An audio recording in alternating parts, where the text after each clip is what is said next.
Alright guys, here's another one. Honda CR-V. Customer's complaint is the car doesn't turn on. Cranks but doesn't turn on. Customer hands me this. What am I supposed to do with this? Here we go again. Green key light.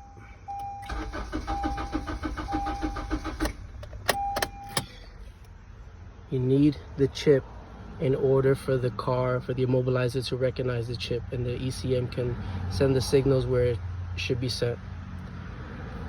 Oh, that was today's diag.